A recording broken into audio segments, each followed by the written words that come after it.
सबसे पहले मैं इस परिषद को धन्यवाद देना चाहूँगा कि उन्होंने स्वामी विवेकानंद जी के जयंती के अवसर पर यह आयोजन किया और ख़ास तौर से प्रतियोगिता कराई और जिन्होंने उस प्रतियोगिता में विभिन्न प्राइज प्राप्त किए, उनको बहुत बधाई देना चाहूँगा। आज का आयोजन जो मुझे बताया गया था, स्वामी जी का जो शिकागो में धर्म संसद में जो भाषण हुआ था, उसके परिप्रेक्ष्य में यह आयोजन किया गया है। और ये हमें ये ध्यान रखना है कि स्वामी जी उसी भाषण के बाद न केवल उस सभा में उन्होंने लोगों का मन जीत लिया, अमेरिका के लोगों के मनों के ऊपर गहरी छाप डाली, उसके साथ साथ भारत में अगर ये कहा जाए तो अतिशयोक्ति नहीं होगी कि स्वामी जी का नाम घर घर के अंदर पहुंच गया। क्या कहा था स्वामी जी? वो अंग्रेजी में उनका भाषण है, मैं उसको हिंदी में अनुवादित कर रहा हूँ, पूरे भाषण को नहीं, मुख्य बिंदुओं को। पहले तो उन्होंने आयोजकों को धन्यवाद दिया और उसके बाद कहा कि मैं आपको दुनिया की सबसे प्राचीन सन्यासी परंपरा की तरफ से धन्यवाद देता हूँ, उस परंपरा से जिसको दुनिया में सभी धार्मिक आस्थाओं की माता कहा जा सकता है। और आपको मैं जो उन्होंने शब्द प्रयोग किए, मैं वही प्रयोग करना चाहता हूँ। अभिप्राय क्या है वो हम बात को बात कर सकते हैं। और मैं आपको धन्यवाद देता हूँ लाखों लाखों हिंदू जनता की तरफ से, उनके विभिन्न संप्रदायों की तरफ से, और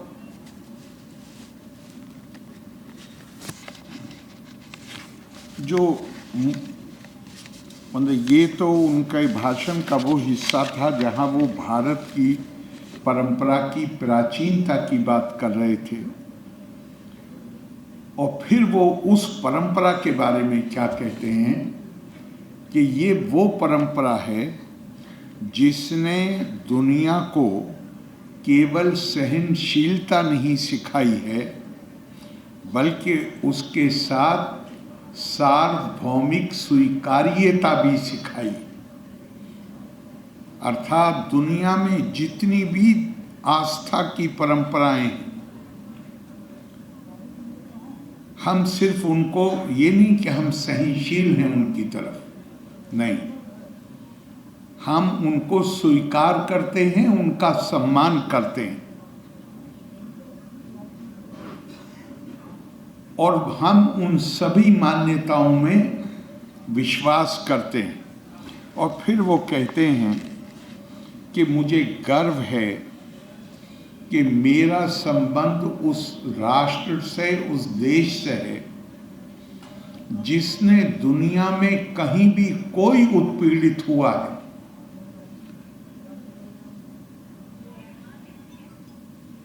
शरणार्थी बना है उत्पीड़न के कारण, धर्म अपनी आस्था के कारण, भारत उनको शरण देने वाला देश बना। उन्होंने कहा मुझे गर्व है कि तीसरी शताब्दी में दूसरी शताब्दी में जब यहूदियों के टेम्पल ऑफ सोलोमन को तोड़ा गया, उन पर अत्याचार हुआ, उत्पीड़न हुआ और वो अपनी धरती से निकल के भागे, तो मेरे देश ने उन्हें शरण दी। और आपको मालूम होगा, क्योंकि यहूदी संप्रदाय के लोग बहुत सफल व्यापारी होते हैं, कामयाबी से जिंदगी गुजारते हैं, इसलिए पूरी दुनिया में कोई देश ऐसा नहीं है जहां उनके साथ ज्यादतियां नहीं हुई। लेकिन यहूदी लेखकों ने लिखा है कि भारत अकेला अपवाद है जहां यहूदियों को कभी किसी प्रकार का भेदभाव या उत्पीड़न का सामना नहीं करना पड़ा। ये स्वामी जी नहीं कह रहे, ये मैं यहूदी लेखकों का आपको बता रहा हूँ। स्वामी जी ने तो इतना ही कहा कि भारत उनको शरण देने वाला देश बना। इसी तरह पारसियों को जब उनके अपने देश में रहना मुश्किल हो गया तो उन्हें भी पनाह भारत में ही मिली। और फिर वो ये कहते हैं कि ये जो हमारा दृष्टिकोण है, ये उस सार्वभौमिक स्वीकार्यता और सभी परंपराओं के प्रति आदर और सम्मान के भाव से बना। और फिर कहते हैं कि मैं आपको एक श्लोक की 2 लाइनें सुनाना चाहता हूँ, जिन्हें उस समय हमारी आबादी 25 करोड़ रही होगी। तो स्वामी जी ने कहा कि जिस श्लोक के साथ हम अपनी दिनचर्या का भारत में आरंभ करते हैं, रुचि नाम वैचित्र्या दिर्जु कुटिल नाना पज्जशाम निर्णाम एको गम्यस्तोंसी पैसा मर्नव इव। गौर से सुना कीजिए, ताली ज़्यादा नहीं बजानी चाहिए। इसलिए कि जब आप ताली बजाते हैं तो जोश आता है, और जोश आता है तो होश पे पर्दा पड़ जाता है। होश अपना बना के रखिए, जोश मत आने दीजिए। कभी कभी ज़रूरत होती है जोश की भी, लेकिन ज़्यादातर जीवन में होश की ज़रूरत होती है। और आप दुनिया में देख लीजिए, जो जितने प्रगतिशील समाज हैं वो उतना ही ज़्यादा होश से काम लेते हैं, जोश से काम नहीं लेते। तो बस मेरा ये आपसे निवेदन है कि चीज़ों पे गौर करना चाहिए। तो स्वामी जी ने क्या कहा इस श्लोक के माध्यम से? कहा कि हम अपने आप को ये बताते हैं, हम ये प्रार्थना करते हैं प्रभु से कि प्रभु जिस तरह विभिन्न नदी नाले अपने चश्मे अपने अपने स्रोतों से निकलकर सीधे और टेढ़े मेढ़े रास्ते लेते हुए आखिर में जाकर समुद्र में लीन हो जाते हैं, प्रभु हमारी प्रार्थना है कि हम सभी इंसान भी अपनी अपनी रुचि के अनुसार, अपनी मान्यता के अनुसार, अपनी आस्था के अनुसार विभिन्न विभिन्न रास्ते लेते हैं, और फिर वो आखिर में आकर हम आप ही में लीन हो जाते हैं। ये हमारा दर्शन है, ये हमारी सोच है, ये हमारी परंपरा है जो हजारों साल पहले हमारे ऋषियों और मुनियों ने, जिनकी सीख से हमारी संस्कृति निर्मित हुई है, कि जहां हम विभिन्नता, अनेकता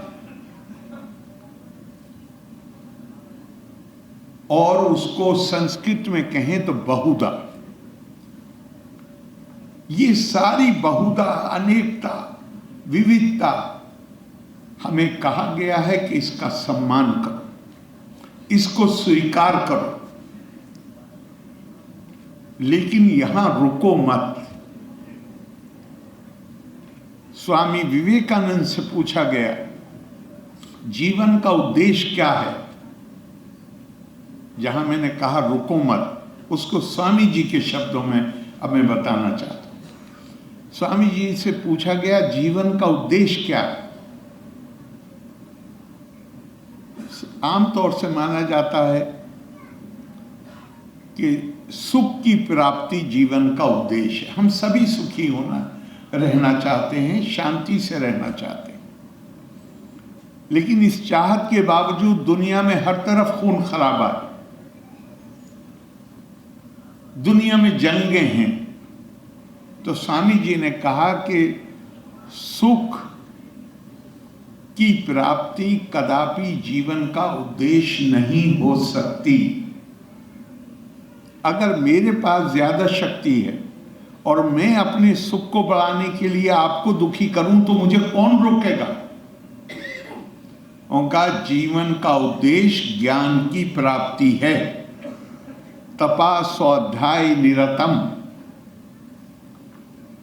तो फिर पूछा गया उनसे कि ज्ञान का उद्देश्य क्या है। उनका ज्ञान का उद्देश्य, अब ये स्वामी जी के शब्द हैं, ज्ञान का उद्देश्य यह है कि यहां बैठे हुए लोग जिनमें एक ही परिवार के हो सकते हैं, सब अलग, हर व्यक्ति अलग दिखता है, हर व्यक्ति चाहे वो एक ही परिवार के हों, उनकी रुचि अलग होती है, खाना अलग होता, खाने में अलग अलग रुचि होती है, कपड़ों के रंग में अलग अलग रुचि होती है। का ये नैसर्गिक नियम है, इसका सम्मान करो, इसको स्वीकार करो। लेकिन ज्ञान का अर्थ क्या है या ज्ञान का उद्देश्य क्या है। ज्ञान का उद्देश्य है अपने अंदर उस योग्यता को विकसित करना जहां सामने से दिखने वाली इस विविधता के पीछे जो वास्तविक आध्यात्मिक आत्मिक एकता है उसको हम देख सकें। वो एकता इन आंखों से नहीं दिखाई देती, उसके लिए ज्ञान के माध्यम से ज्ञान चक्षु विकसित करने पड़ेंगे, और ज्ञान चक्षु विकसित हो जाएंगे तो फिर वो एकता नजर आने लगेगी। और अगर वो एकता नजर आने लगेगी, जैसे स्वामी जी के लिए किसी ने कहा, उनके भाषण पे कमेंट करते हुए लिखा है किसी बड़े, अभी नाम लिया था मैक्स मुलर का, उन्होंने लिखा है कि स्वामी जी के भाषण को जितना बार पढ़िए उतना ही ये स्पष्ट होता चला जाता है कि स्वामी जी के लिए ना तो कोई व्यक्ति विदेशी था ना दूसरा था, सब अपने थे।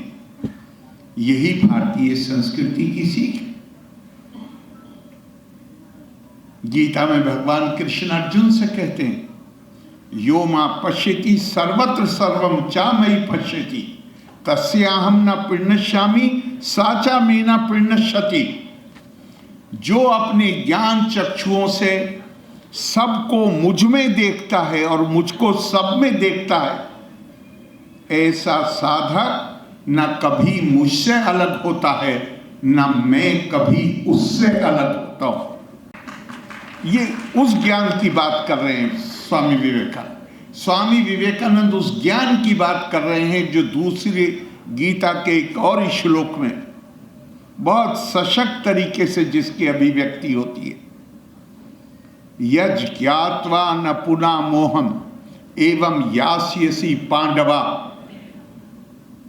येना भूतानि अशेषेना दिरक्ष्यसि आत्मनि अथो महि। भगवान कृष्ण अर्जुन से कहते हैं कि ये ज्ञान प्राप्त करने के बाद तुम कभी मोह का शिकार नहीं बनोगे, और तुम ये ना भूतानी सभी को बिना अशेषेना बिना किसी अपवाद के पहले इस तरह देखोगे कि ये व्यक्ति मेरा ही विस्तार है, मेरी ही आत्मा का विस्तार है, और फिर ये देखोगे अथो मई, और फिर ये देखोगे कि जिस तरह मैं तुम्हारे हृदय में निवास करता हूं, उसी तरह मैं इसके हृदय में भी निवास करता हूं। यानी एक आत्मा का बंधन तुम महसूस करने लगो।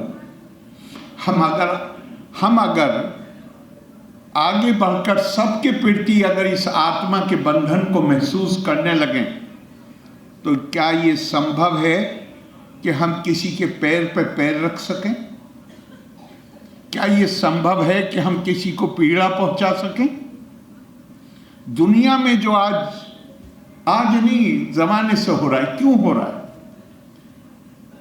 क्योंकि दुनिया की सारी संस्कृतियां परिभाषित होती हैं, मेरा गोरा रंग है, मैं दूसरे रंग वालों से श्रेष्ठ, मैं ये भाषा बोलता हूं, मैं दूसरी भाषा बोलने वालों से श्रेष्ठ, मेरी आस्था की, वो तो एक ही, उसके प्रति आस्था की अभिव्यक्ति, मेरा तरीका सही है, मैं स्वर्ग में जाऊंगा, दूसरों का गलत है, ये कहां जाएंगे उसके छोड़िए। अब जब आप इंसानों के बीच में एक समूह दूसरे से श्रेष्ठ होने का दावा करेगा, तो झगड़ा तो पैदा हो नहीं।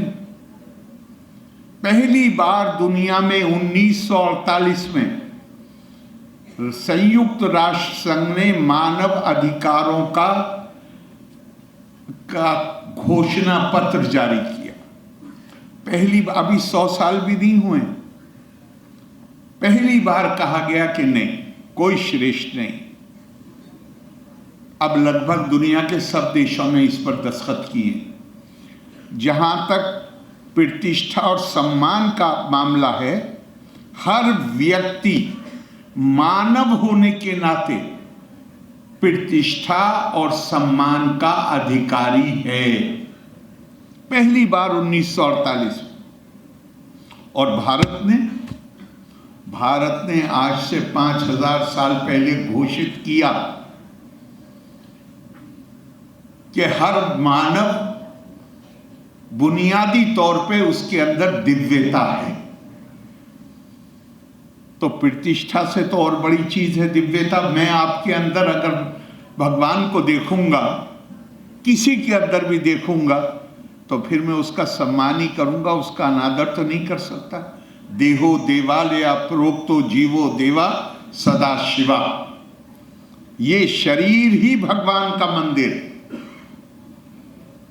और आत्मा के रूप में शिव।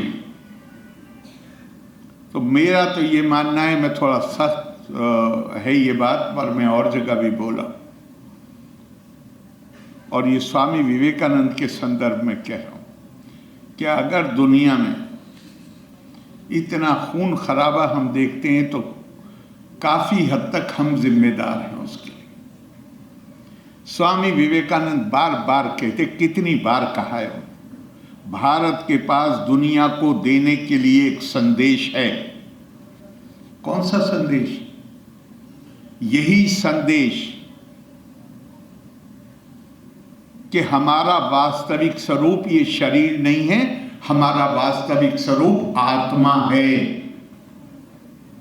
और आत्मा ये परमात्मा है जो आत्मा के रूप में हमारे सब के अंदर रहता है। हम ये संदेश नहीं दे पाए दुनिया को।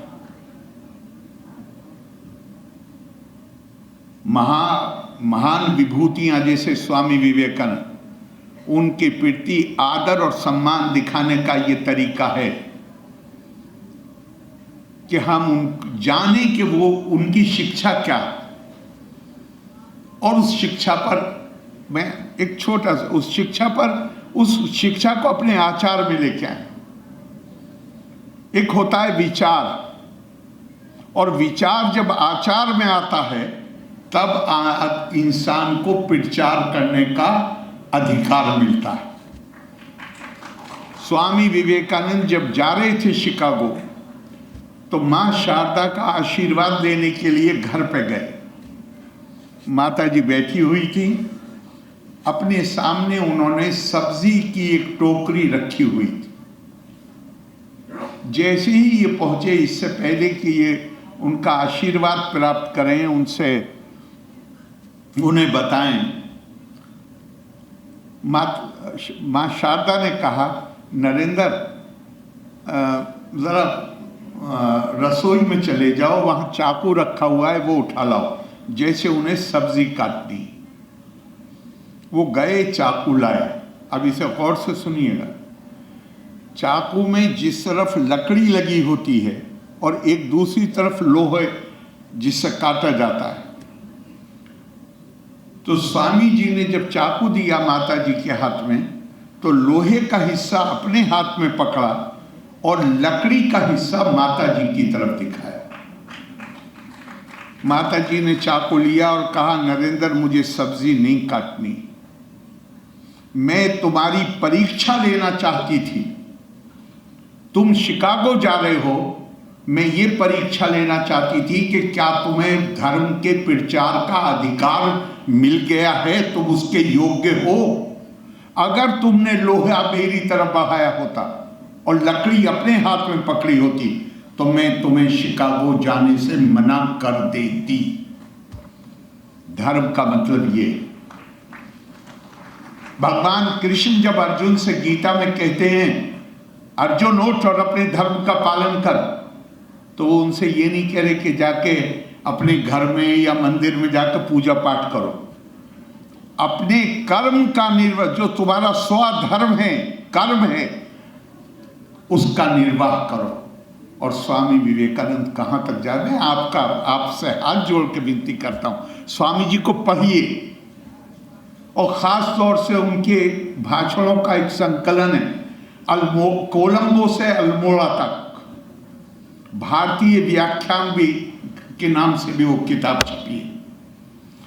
स्वामी जी कहते थे कि दरिद्र नारायण की, ये नाम उन्होंने ही, दरिद्र नारायण, उन्होंने कहा कि हम जिस हालत में हैं, हमारे यहाँ जिस तरह की गरीबी है, जिस तरह की अशिक्षा है,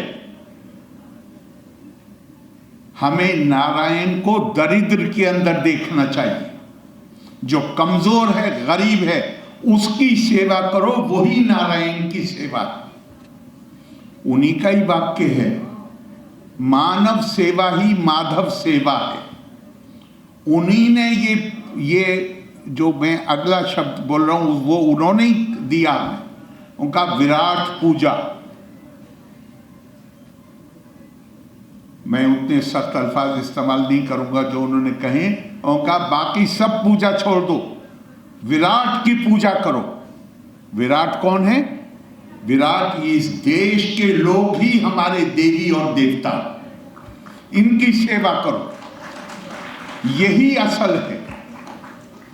तो स्वामी जी के, मैं इस तरह कहूँगा, लोग कहते हैं उनके क्रांतिकारी विचार, मैं मानता हूँ उनके विचारों की उपज होती थी हमारी मूल संस्कृति से, भारतीय संस्कृति के मूल सिद्धांतों से, जिसमें कर्म को प्रधानता दी गई है। हम क्या करते हैं, और सबके लिए उनके मन में स्वीकार्यता थी। और मैंने पहले ही, मेरे ख्याल से कितना समय ले लिया सर, उनका एक, जहाँ नौजवान लोग ज़्यादा हैं, इसलिए उनका जो एक प्रिय वाक्य था वो मैं आपके बीच में दोहराना चाहता हूँ। उन्होंने ये कठोपनिषद के का एक श्लोक है, उससे ये लिया, उत्तिष्ठता जागृता प्राप्या, उठो, सोए हुए हो तो इस नींद को तोड़ो, जागृता, अपने अंदर जागृति पैदा करो, और जब तक तुम अपना लक्ष्य प्राप्त न कर लो तब तक चलते रहो, बढ़ते रहो, रुकने का नाम मत लो। ये स्वामी विवेकानंद का बहुत ही उनका प्रिय वाक्य था। आखिर में मैं कहूँगा कि स्वामी जी ने कुछ भी कहा है, स्वामी जी तो छोड़िए, आदि शंकर से लेके और स्वामी जी तक हमारे जितने बड़े संत भक्ति के हुए, किसी ने ये दावा नहीं किया कि ये मैं अपनी तरफ से कह रहा हूँ। उनकी सबकी जो वाणी है वो हम तो एक लंबे समय तक गुलामी के कारण अपनी संस्कृति का बोध खत्म हो गया। स्वामी जी कहते हैं, महाराजा अलवर को खत लिखा है, मेरे बेटे ये संभव नहीं है कि तुम किसी से नफरत करो और तुम शांति के साथ रह सको। तो कहा भारतीय विचार ये सिखाता ही नहीं। और ये जो स्वामी जी का कथन है, हम मेरे सामने यहाँ कबीर पंथ से संबंधित बहुत ही सम्मानित संत बैठे हुए हैं, तो उसी में मुझे एक याद आ गया। एक तरह से स्वामी जी यही बात कहते थे, भारत में आपको मालूम होगा ज्ञान की दो श्रेणी बताई गई, एक पराविद्या और एक अपरा विद्या। अपरा विद्या में जो ज्ञान आपको ग्रंथों से प्राप्त होता है उसको कहा गया अपरा विद्या। और आप सुन के मैंने पहली बार पढ़ा तो मैं आश्चर्यचकित रह गया कि वेदों और उपनिषद को भी अपरा विद्या में शामिल किया गया। और पराविद्या क्या है? श्रेष्ठ विद्या। वो विद्या किताबों से नहीं आती, वो विद्या अनुभव से आती है। वो विद्या जब आचार में कोई चीज आती है उससे आती है। सो संत कबीर दास ने उसी को क्या खूबसूरत अभिव्यक्ति की है, पोथी पढ़ पढ़ जग मुआ पंडित भया न कोय, ढाई आखर प्रेम का पढ़े सो पंडित होए। स्वामी विवेकानंद उस ढाई आखर के प्रतिनिधि थे। स्वामी विवेकानंद उस ढाई आखर को हमें पढ़ाना चाहते थे, और वो चाहते थे हम दुनिया के लिए एक आदर्श समाज बने, जहां तभी ये संभव है कि कोई हमसे सीख लेने को तैयार होगा। आपने इतनी देर मुझे सुना धैर्य के साथ, आपको बहुत धन्यवाद। लोका समस्ता सुखिनो भवन्तु। जय हिंद।